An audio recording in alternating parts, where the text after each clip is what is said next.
সাকিব আল হাসান বল করতে পারবেন না, বিস্তারিত দেখুন অগ্রযাত্রা স্পোর্টস ডেস্ক রিপোর্টে। গত মাসে চেন্নাইয়ের শ্রীরামচন্দ্র সেন্টার ফর স্পোর্টস সায়েন্সে বোলিং অ্যাকশন পুনর্মূল্যায়নের জন্য পরীক্ষা দিয়েছিলেন সাকিব আল হাসান। তার ফল হাতে পেয়েছেন বাংলাদেশের বাঁহাতি অলরাউন্ডার। এবারও রেহাই পেলেন না, আন্তর্জাতিক ক্রিকেটে বোলিংয়ে নিষিদ্ধই থাকলেন তিনি। বাংলাদেশ ক্রিকেট বোর্ড এক বিবৃতিতে এই খবর নিশ্চিত করেছে। তাতে করে চ্যাম্পিয়ন্স ট্রফিতে তার খেলার সম্ভাবনা শেষই হয়ে গেল বলা চলে। বার্মিংহামের পর চেন্নাইতেও নিজের বোলিং অ্যাকশন শোধরাতে পারেননি সাকিব। গত দুদিন গুঞ্জন উঠেছিল চেন্নাইয়ে তার বোলিং অ্যাকশন বৈধতা পায়নি, সেটাই সত্যি হলো।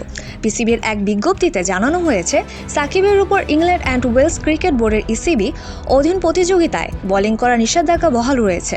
গত মাসে ভারতের চেন্নাইয়ে শ্রীরামচন্দ্র স্পোর্টস সায়েন্স সেন্টারে পুনর্মূল্যায়নের পর এই সিদ্ধান্ত নেওয়া হয়েছে।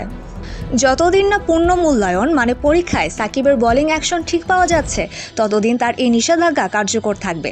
বোলিংয়ে নিষিদ্ধ হলেও সাকিব ঘরোয়া ও আন্তর্জাতিক ক্রিকেটের সব ফরম্যাটে ব্যাটার হিসেবে খেলতে পারবেন। কিন্তু বাংলাদেশ চাইছে না চ্যাম্পিয়ন্স ট্রফিতে শুধুমাত্র তাকে ব্যাটার হিসেবে রাখতে। আজ রবিবার দল ঘোষণা হতে পারে বলে জানা গেছে।